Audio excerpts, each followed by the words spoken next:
Welcome to episode 177 of the CUInsight Experience. I'm Randy Smith, one of the co-founders of CUInsight.com, and this show is all about taking a deep dive with the credit union leaders who make this movement so great. This episode is brought to you by Humanidei. Humanidei helps credit unions build inclusive cultures that attract, develop, and retain talent. Today, I'm having a conversation with my favorite guest. Honestly, she's my favorite human, so it's really not fair for all my other guests, but there's just no competition. Jill Nowacki. Jill is the founder, president, and CEO of Humanidei. So let's jump right in. Welcome back to the show, my love. Thank you. I appreciate you having me. You're my favorite. Let's just, for everybody out there, if they want a little more background on you, we'll link to the other episodes that you've been on. So I didn't want to ask you the same question, but for those who don't know, let's call it the history of Humanidei. What was the reason for you founding that a few years ago? And really, what motivated you to stand up a new company over pursuing, quite honestly, other opportunities that I know you had that were out there for you, but you were like, credit unions need this. Yeah, I guess it just comes down to that I couldn't not do it. And so I was at a point where I'd worked in the credit union industry for just about 20 years, 18, 20 years at the time, and deeply passionate about credit unions. And I've said it on your show before. I've said it dozens of times when I've spoken, but I believe credit unions can eradicate global poverty when they operate right and in accordance with their mission. And some credit unions do, and some credit unions don't. And I think it always comes down to the people side. And so if there's one thing I'm more passionate about than credit unions, it's probably the people in credit unions. And so to have this opportunity, or I guess to create this opportunity where my life is about working with the people in credit unions to help them fulfill their maximum potential, it felt like it had to be done. What makes you like the folks in credit unions so much? They're wonderful. And I think, and in this role especially, I get the opportunity to talk to so many, both people, looking to take their first steps into credit unions, people looking to grow their careers in credit unions, people looking to hire their successors or hire their next leaders at their credit unions. And there's something about the credit union people, and they're not always necessarily people who only have experience in credit unions. I've had some people come from outside the industry who we talk to them and just say, yeah, you're finding your home by coming into this area. And it's something that, in the same way I say, I felt like I couldn't not do it to stand up for Humanidei.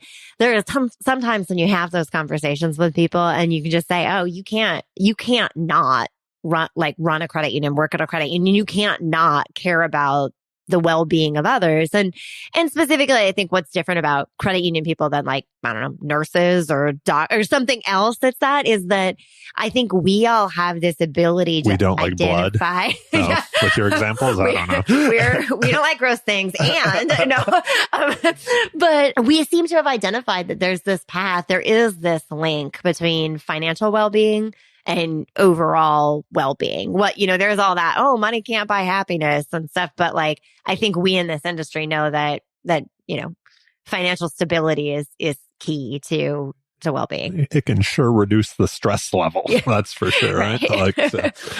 Let's talk credit unions. Biggest challenges that you see facing credit unions today. And, quite honestly, how is Humanidei helping to tackle those? The biggest challenge facing credit unions today, and perhaps this hasn't changed since 1935, is establishing continued relevance. And the threats against that have changed. Today we face, fintechs and non-traditional financial services providers and all these other things that are kind of creeping into the space that people weren't, dealing with back in the founding of credit unions. But the fight for established relevance, that ability to look at the challenge and the opportunity, I'm going to put them together with this, is that we have a very special mission. We have a very special charter. We are not meant to be a fintech. We are not meant to be a for-profit bank or an investment bank. And we can embrace that and leverage that for continued relevance. And I think the opportunity is there, but I think it can be really hard to double down on that. And I'm going to steal a story from you, actually, that Go for it. I probably don't remember it. So. You will remember this one because you were just telling me this like today. But it's really easy to choose to follow the mainstream or the thing that's gaining traction right now. It's a lot harder to stand on a unique differentiator and say, I'm going to go all in with this. And what it's making me think about is you were telling me, I'm a foodie. I like restaurants, and we've had the opportunity to dine at the restaurant 11 Madison Park when it was, number one in the world. And when it's number one, it shut down and then reopened as a vegan restaurant. Yeah. And and still kept its 3 Michelin stars. Right. So. That's an interesting choice, right? But there's that knowledge, that founder, that person making that decision was able to say, this is a differentiator I believe in. I believe in the health benefits of veganism. I believe in this. And I see that it's not going to be like a mainstream choice. Yeah, right? Yeah.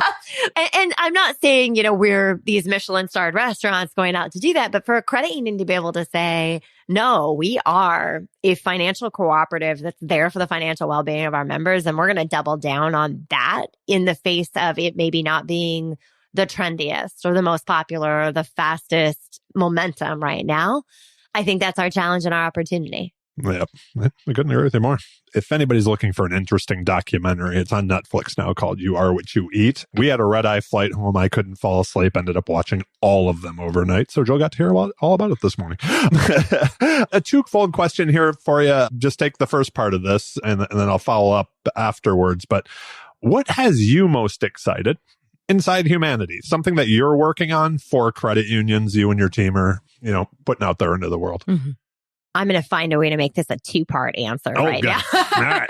There's so much I'm excited about, but that's not surprising. We are growing our team in a really intentional manner. And so just a couple of weeks ago, we brought on 2 new certified diversity recruiters to really help us with the people side of the operation. And what that also allows me to do is to spend more time on some of what I'm most passionate about, is the strategy and the building. And so one of the outcomes of that is that we're able to open registration for a brand new program that we're working on in partnership with George Hoffheimer, previous guest on the show.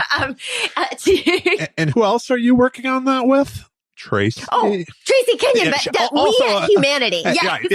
Sorry, we're name dropping now. She's at Humanidei, but she was also a previous guest on the show, so we can link back to her now too. Of course,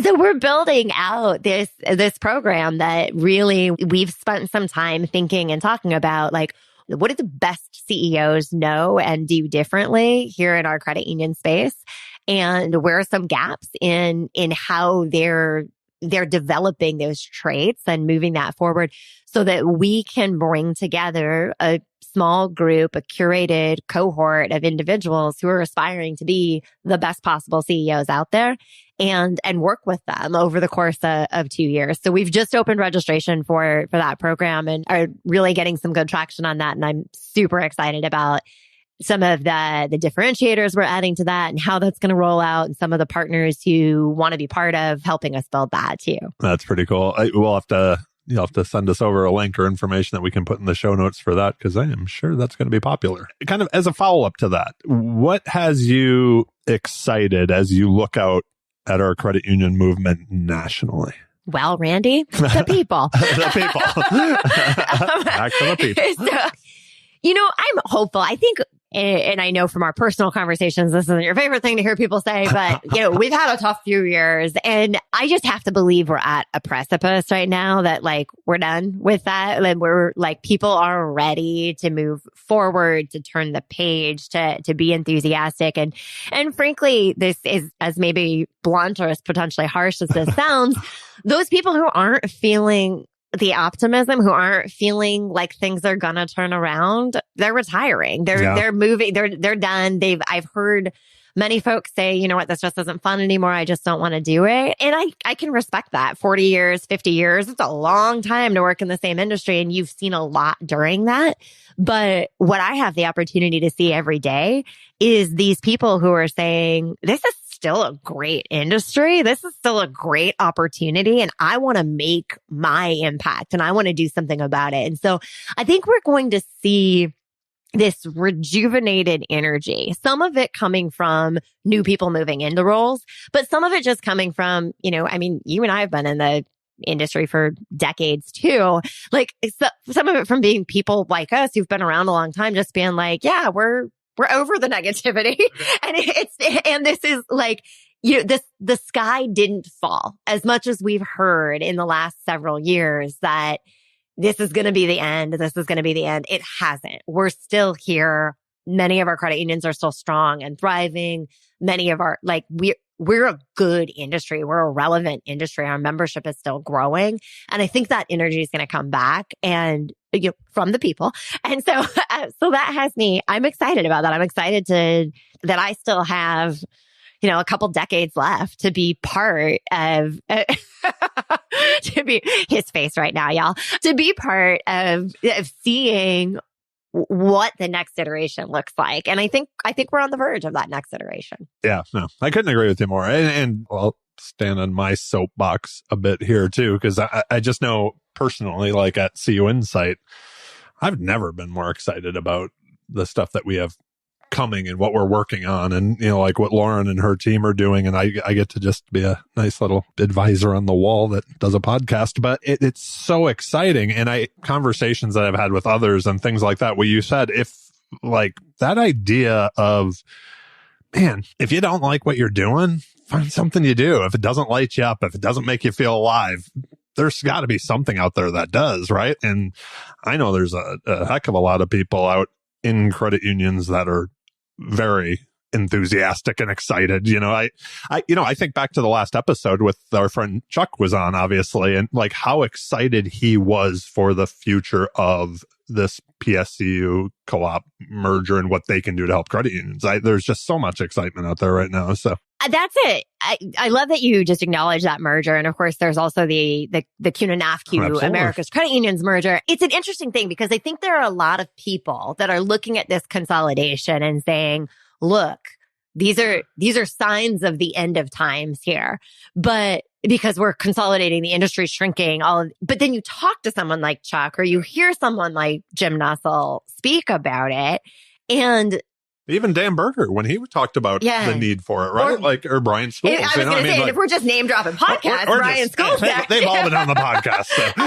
So, but yeah, and somebody who doesn't, personally benefit from the merger, right? In Brian Scholes, he's a member, volunteer board member that is saying, I think this is the right thing for the industry. This is going to position the industry with a stronger voice, with better leverage. And I think that's true of the PSCU co-op merger and of the America's Credit Unions, that there are opportunities that come with that if we want things to always look the same, we can stand there and say, guess there's more reasons to be pessimistic. But if we really believe in who we are and what we can do, there's also an opportunity to look at that and say, this is a chance to streamline, to get gritty, to get out there and to make better happen. I am you just said something that, this is not going to surprise probably anybody, but if you're sitting there saying, I wish things could go back to the way they were, it's probably time to move on. So that might not be nice, but everything's moving forward. So, people are just like, oh, these two just having a conversation. Over old fashions at that. So, at our dining room table, the job market, for the past, a couple of years, I feel like I know more about this than I should, but that's because it's part of our conversations. It was really the job seeker. It was a job seekers market. They had a lot of choices. It feels like, at least in conversations I've had with you over the past few months, that's kind of shifted. Like there's not as many opportunities. I could be completely wrong in this. I don't work in that space, but in the credit union space, what does the current job market look like?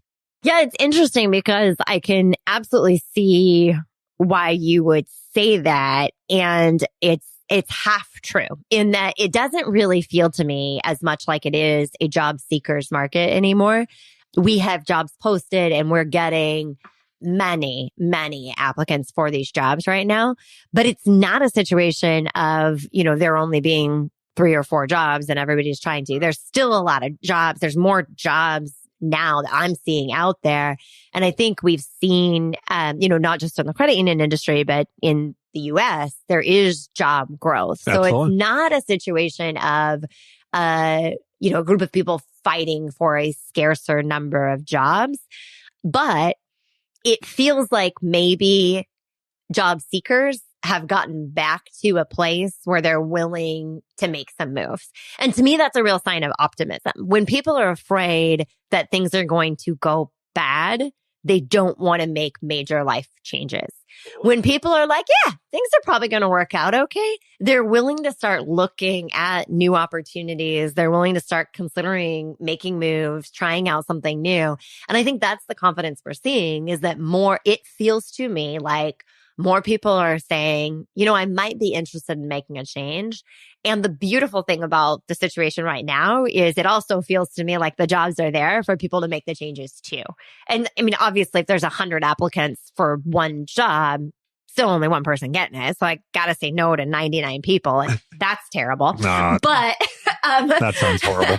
But there's going to be something else for those 99 because it's not that scarce of a job market in that way. As someone who lives in the same house, the kindness and the time that you take with the people that you say no often is remarkable to help folks along their way.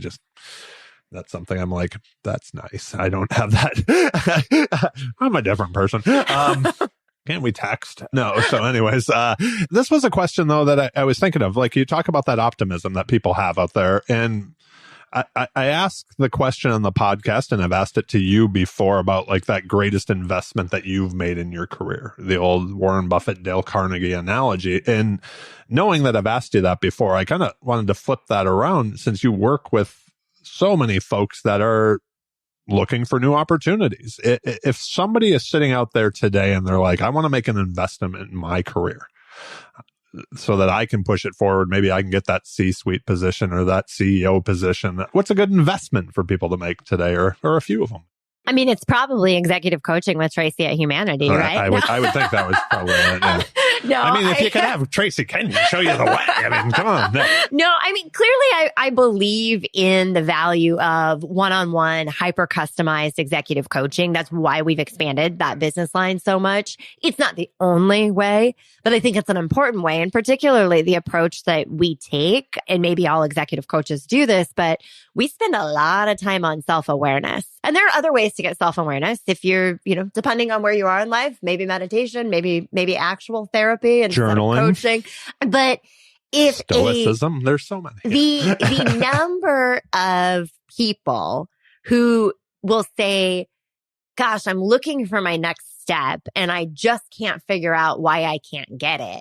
And I can say, there are 3 to 5 people standing close to you who know exactly what it is, who see the toilet paper on your shoe that you're trailing behind you, but for some reason they aren't telling you or you aren't hearing it. And I think when people make an investment in executive coaching, they're going in, eyes wide open, saying, give me the feedback I need. And then what we can find is, well, gosh, maybe your verbal presentation isn't showing you in the light you want to. Maybe you struggle a little bit with managing or coaching employees and you could turn that over. There may be things, and that executive coach may not be the one who gives you public speaking training if you're ineffective at public speaking, but they might help you uncover that that's an area to invest in more. And then someone can make that investment. I think the other thing I can't underemphasize is the investment in building your network, whatever that takes, right? And there's lots of ways to do that. For me, early in my career, I believe being part of the CUNA councils and particularly being on the executive committee of a CUNA council was critically important in building my network that led me to future jobs. that's probably, I'm sure America's credit unions will still have I'm sure there'll councils, still be right? councils. Yep. So that's a great opportunity. Obviously I'm a huge believer in the league system. And I think getting involved at your local league. And that's not always an investment of money. It's an investment of time, Absolutely. but making the time to build the network. So those two areas, that investing in getting self-awareness, whether that's through an executive coach or something else, and then investing in creating your network.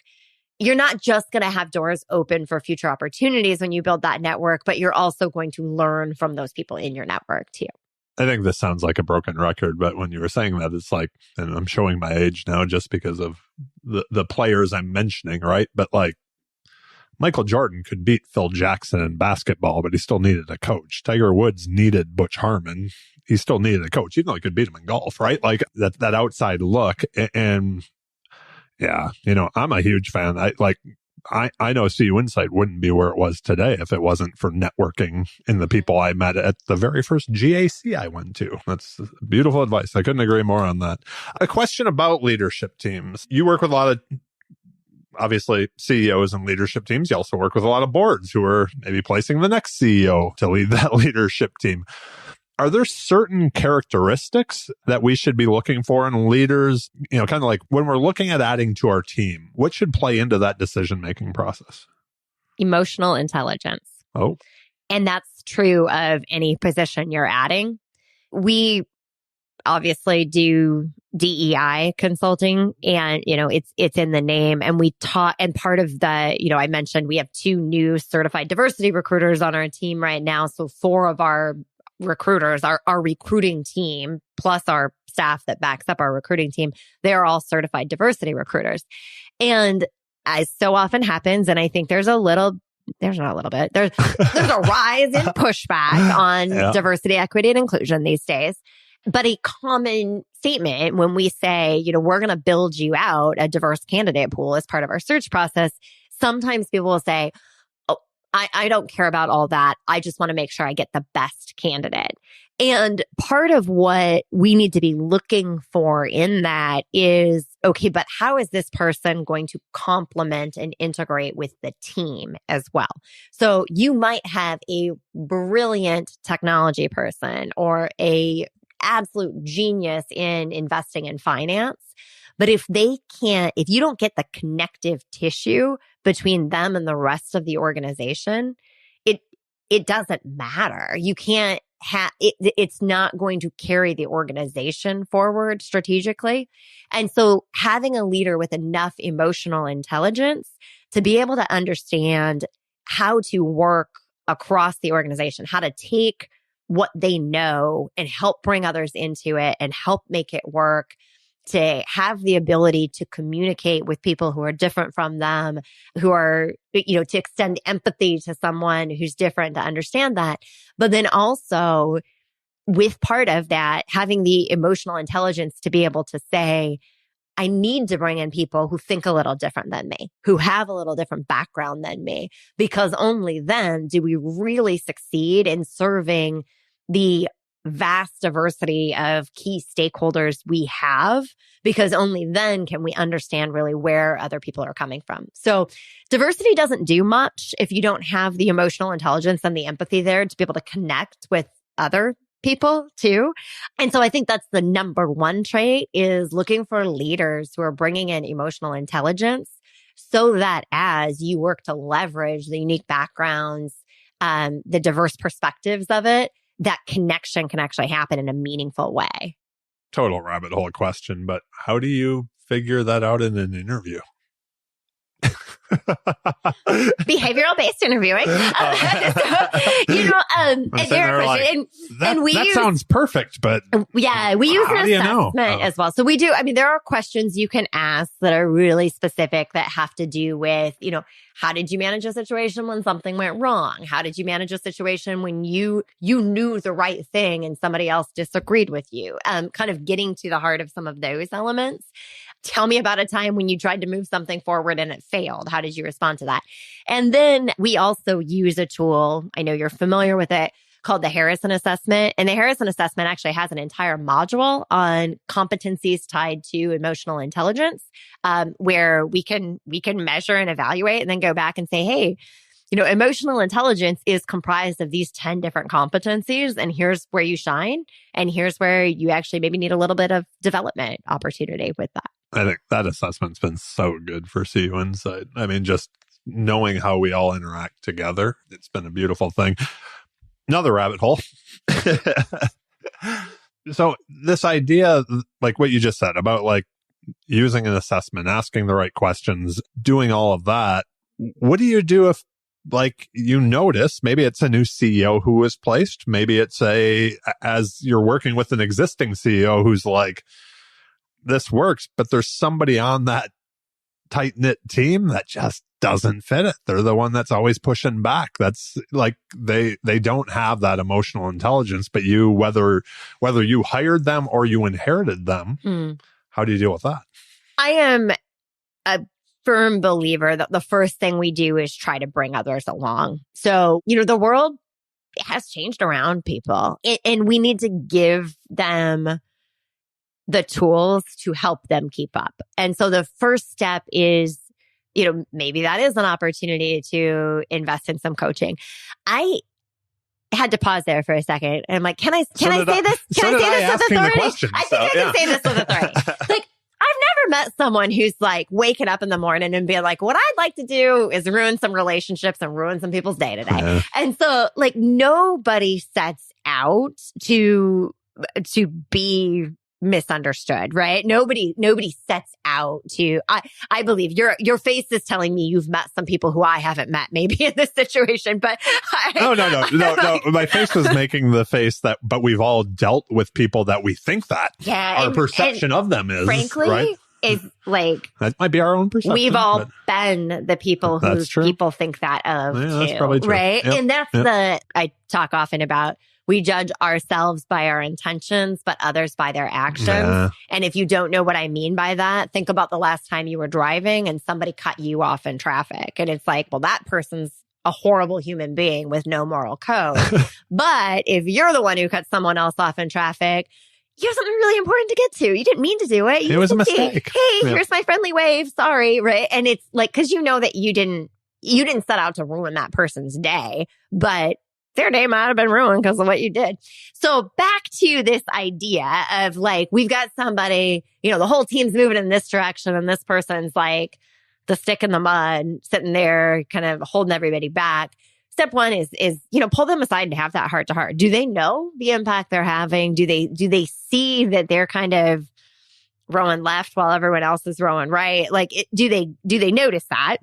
And then it goes back to that idea of like, if they know, if they're like, yeah, I see where you're all going, but I just disagree. Well, then we have to talk about separation, because you can't have somebody who's like, I'm just going to wait this out and hope that you all change your mind if we're actually trying to get organizational shift. But if they're saying, yeah, you know what, I don't want it. Like, I want to be on the team. I want to be with us. Then we invest in a few more resources for them, whether it is that executive coaching or it is some training. People can develop emotional intelligence. It's not, you're not born with it or not. You can create those. You can build empathy. You can build understanding. You can build a collaborative muscle on that. So first step is definitely, in my opinion, again, like giving people a chance to catch up. That's good stuff. So the next question, and I was sitting here thinking about this because this to me feels like when I watch one of my documentaries or whatever, where it's like the comedian goes and works out at the Comedy Store before they do Madison Square Gardens. I'm like, I'm going to try this one out on you because there's something I've been thinking a lot about recently. And it's this idea of influence. Like, most of the folks that come on the podcast have influence. Most of the people that listen to this podcast have influence, whether it's inside their credit union or in their members' lives. I guess, what does influence and empowerment mean to you? Now I'm mixing a separate word, but that's where I'm trying to work out this question. Thank you all for listening. But like, what does that mean where you have influence to empower others? What does that mean to you? And I guess both internally and like externally as you're looking out in the world. If you have influence, it's your responsibility to be cognizant about the actions that you model. So, and I say that, so I just made that comment about we judge ourselves by our intentions, we judge others by our actions. Like you hear all the time. So celebrities have influence, right? Professional athletes have influence. And then they do something that people are like, but my kids looked up to you. And they're saying, yeah, I didn't ask to be a role model. They have influence though. And it would be a wonderful thing if all of us who have influence are modeling actions that, are closer to our intentions, that demonstrate that, like, if we want to be good people, strong leaders, emotionally intelligent, that we are careful. And that is a situation where, so you're saying people with influence, I'm going to interchange that with the word leaders. Leaders are held to a higher standard. And I love a good Venn diagram. And when I was the first time CEO, I drew this Venn diagram that was kind of like this concept of like what a person was capable of being, like what a CEO needed to be, and like what the expectation of a good CEO was. Now, more my internal pressure on myself than what anybody else asked of me. But it was kind of this place where there were parts of this Venn diagram that just could not overlap. There are things that we look at somebody who's in that position of leadership or influence, and we expect maybe the people in the position, maybe not others, but sort of expect this like superhuman demonstration. Like, don't have a bad day, don't get frustrated, don't lose your cool, don't whatever, because there's always someone watching. And that to me is what that influence is. And we all have choices about how we wield the influence we have. And it's not always easy to act with intentionality with that, but there's a weight that comes with it. And gosh, this is the most name-dropping podcast ever. But a couple of years ago, I was on a panel with Maurice Smith, and Maurice was talking about the weight that comes with leadership. And he made this statement that has been such a touchstone for me, that is, I like feeling that weight. So it's this idea that, like, Maurice could look at that and say, I recognize the influence I carry. I recognize the burden. You talk about it like, you're putting mac and cheese on kids' tables, right? When you're a business owner and you're responsible for their jobs, there's a burden you carry. The first time we hired our first employee at CUInsight, I realized my purpose, influence, whatever you want to call it, changed. Yeah. Right? And I guess I'm going to bring this ramble to a close by just saying, like, tying back to that quote from Maurice, like, I think as a leader, if you ever stop liking feeling that weight, you should probably leave the role, because you have to, like, and I'm not saying you're going to get it perfect every time, but I think if you're holding that influence, you should feel like you should respect that you have that weight. You should respect like what it means to others, that others are looking for you. And if you stop liking feeling that weight, then it's probably time to set that burden down or hand it off to someone else. Okay. Again, just digging in here on this. What does empowerment mean then to you? Both internally, like with your team at Humanidei, but also with our movement as a whole. We're really connected, all of us here. Empowerment's not my favorite leadership word. And so I was kind of hoping that I could just like gloss over that and not talk about it. I told you these were rabbit hole questions that she had no idea about. So.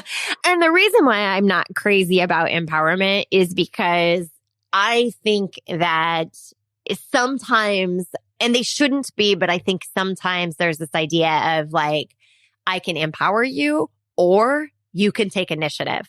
And I am biased toward taking initiative 100% of the time. So like, I don't want it, in Humanidei, in an organization, I don't want employees who are sitting there and, twiddling their thumbs until I come along and say, I'm with my little magic wand and saying, I'm granting you the ability to go do this now.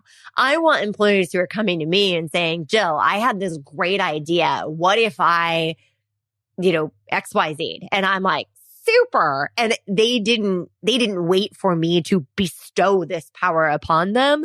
They took initiative. And so, I mean, you can definitely squelch initiative. Like Yep. you can Right. shut that down, and that's not good. Not advocating for that. Right.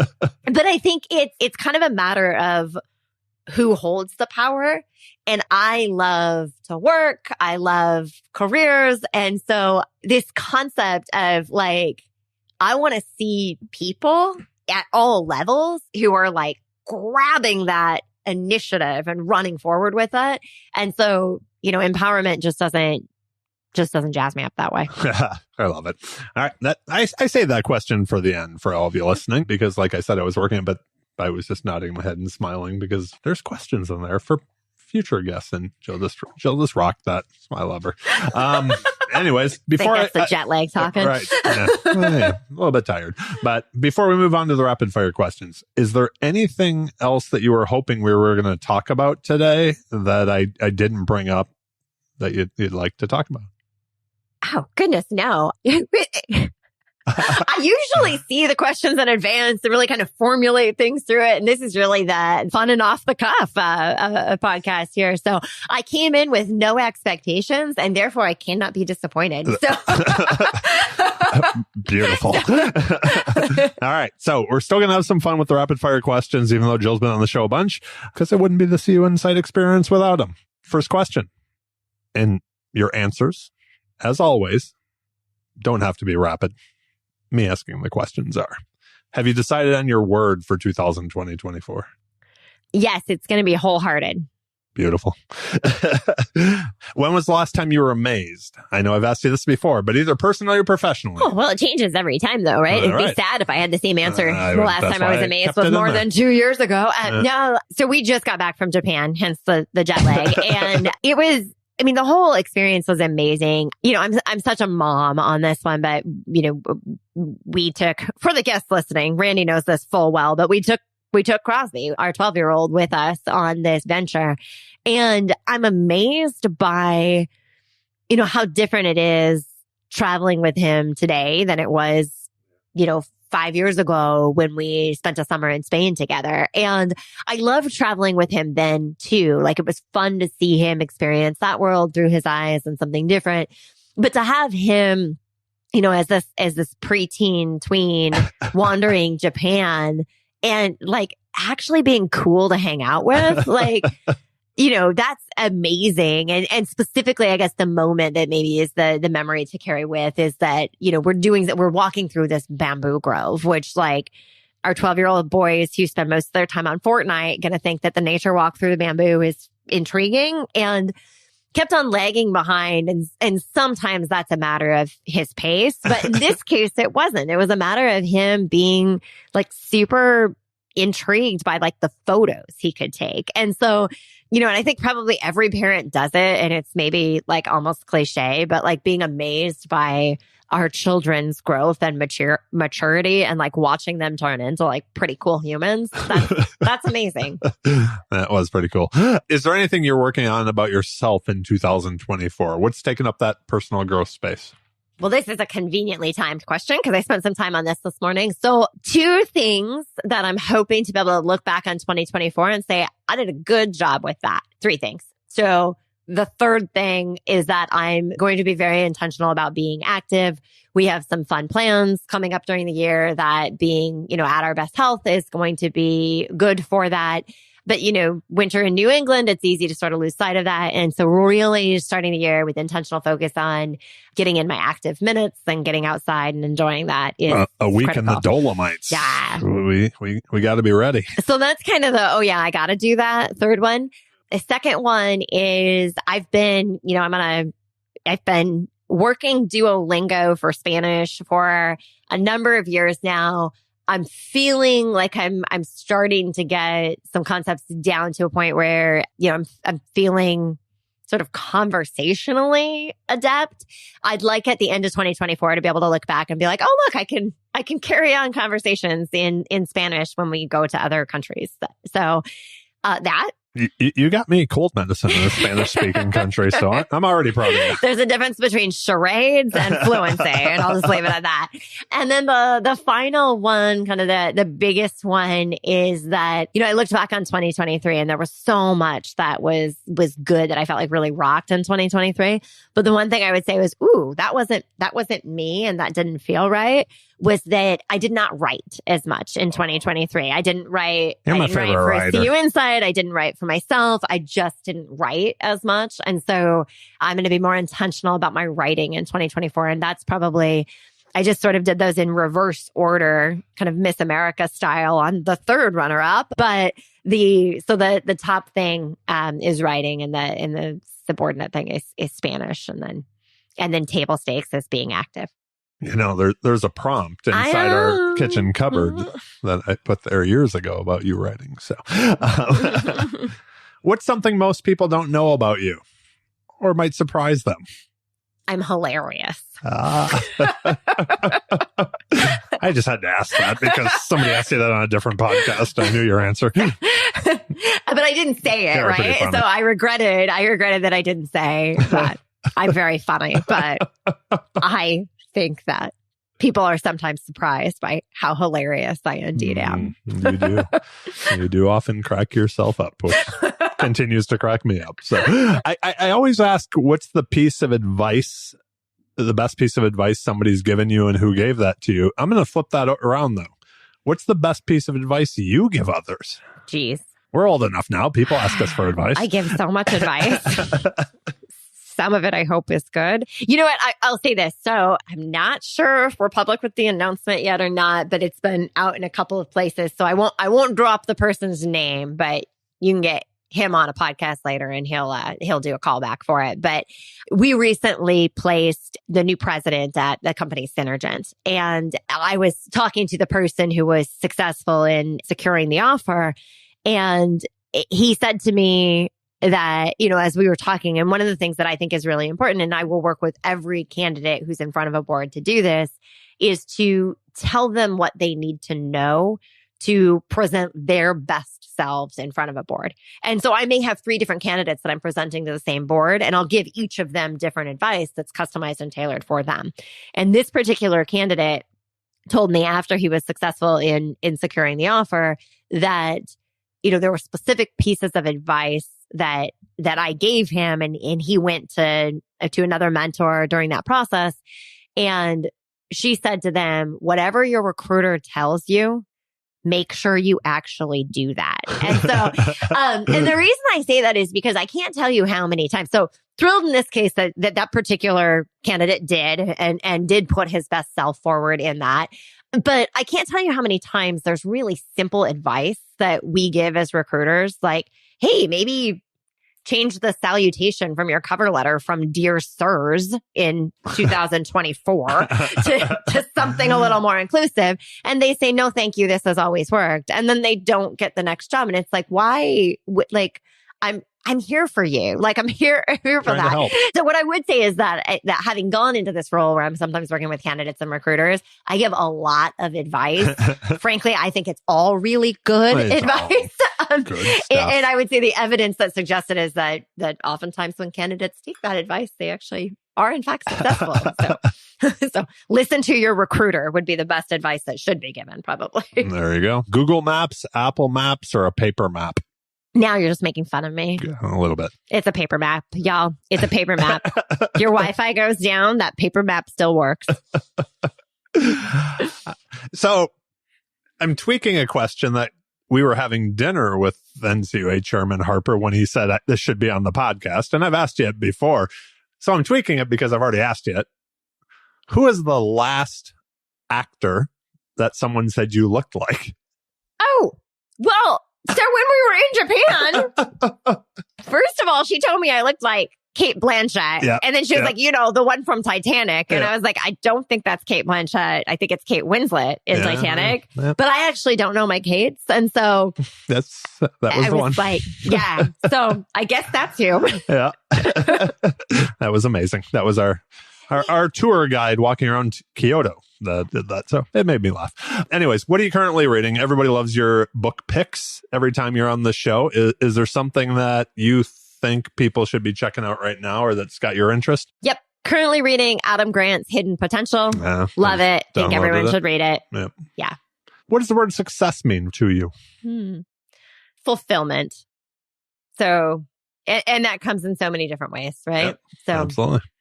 Last question. Do you have any final thoughts you want to share with our listeners or an ask? I'm so glad I made it to the end. I do not like going in cold, y'all.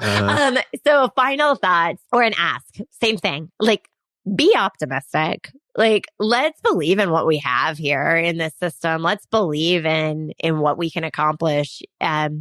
We've got the best financial services model, and we have the ability to change people's lives. So we know that the statistics say right now that financial health of individuals, consumers in the US is not at its best right now. We can do something about that, but we can't do it if we're like all ho-hum, Eeyore, and doldrums about it. We can only do it if we are positive, optimistic. We believe in it. We can manifest that reality of really using credit unions to solve global poverty.